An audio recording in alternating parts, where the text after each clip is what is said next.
Hi guys, we're gonna have this really cool classic retro review and a little Apple TV party. The Apple TV 4K original, 4th generation and 3rd generation. These are a lot of Apple TVs, and maybe at the end we're gonna have a tower of Apple TVs. 1, 2, 3, 4. So that's it, and let's jump right in and get started. We did it. We had a teenage baby.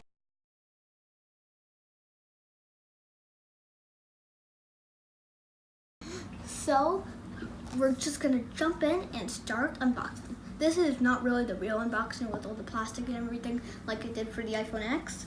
This is my second time unboxing it. I just threw it together in the box so you can see it and I can tell you what I think about this great technology. So let me open it up. So this is how it was when I first got it. It was sitting in the remote. This is a new remote. You see this little white circle? Before it was just a regular black circle, and here it is, our Apple TV. Let's flip them all over. Let's see if we can catch a difference.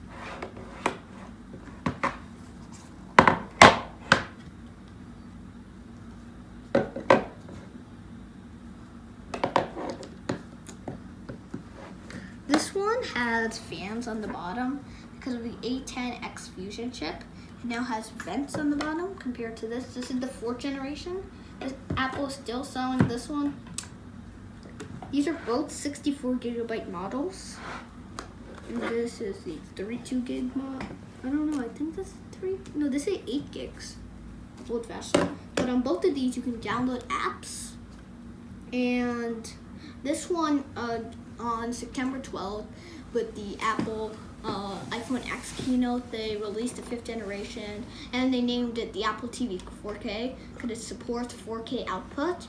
Because now many TVs are having 4K TVs, many Amazon Fire, Roku, Premiere Plus, all those other streaming boxes, they're all supporting it, and they're in around the Apple TV's price range, so Apple TV really needed to catch up.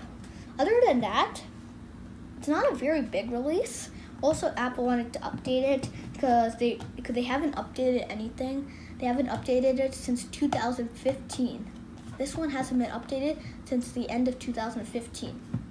Also, the other thing is that this has the A8 chip. Also seen the iPod Touch 6th generation, new HomePod coming out later this year, and the iPhone 6 and 6 Plus, old chip. Not very good for gaming, crashes, not very good for very high intensity. Sometimes FPS is not very good. But this device was seen in the 6 Plus. This has the A10X Fusion chip. One of the fastest, most beautiful, streamlined processor. It's much faster than this, and this is seen in the 10.5-inch new iPad Pros released in the beginning of 2017.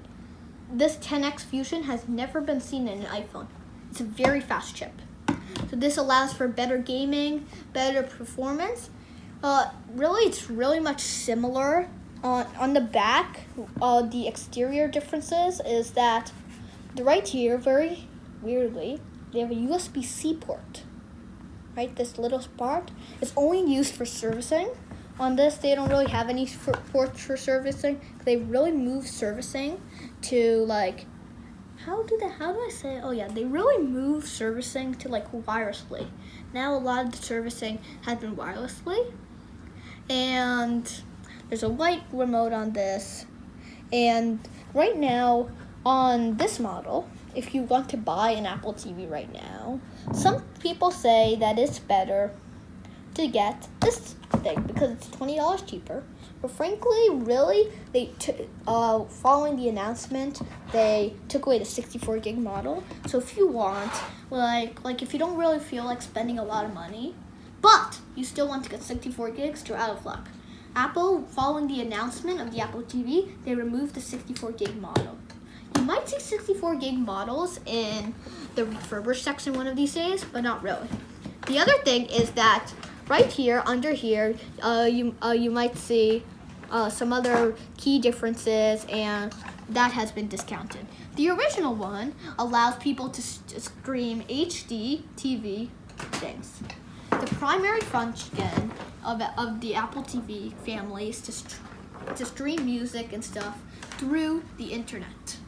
The other thing is that Apple TV's main functionality is, for both of these 4th and 4K generations, is to really be like a streaming box. Like, you know how the days when you have cable TV, all those things, you change channels? On this you can do Netflix, all that stuff.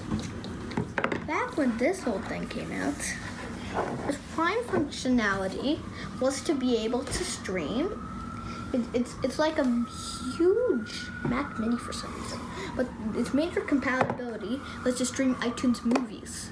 You take it in, instead of getting, like those days when you went to the store, you bought a CD, you bought a DVD, you took it home, you put in your DVD player, and you have your movie.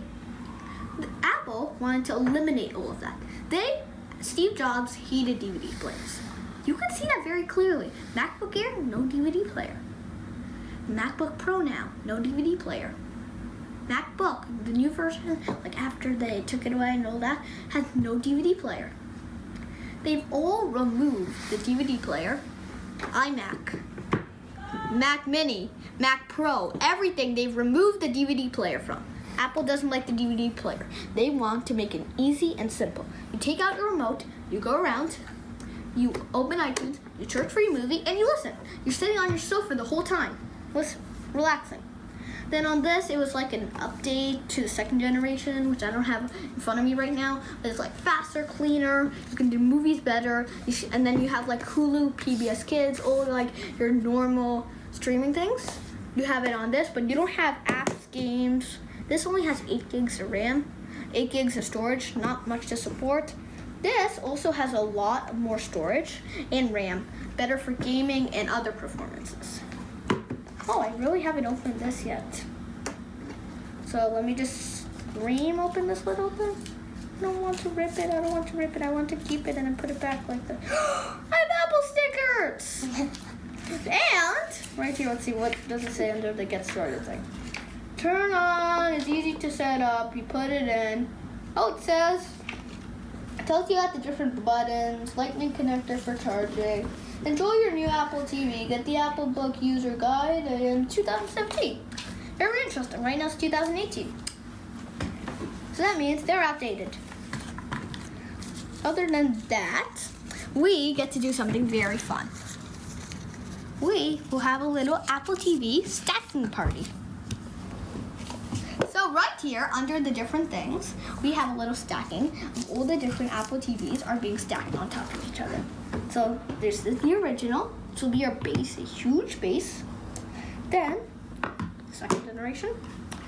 Then, no, that's new. Then, 4th generation. Then, this, our Apple TV stacking. I think it goes like this. I don't know, maybe like this. Well, I'm gonna put this as the key of our video. Bye, and thank you for watching our Apple TV 4K review. Also, maybe you should wait for another release. That's up to you. Thank you, and bye.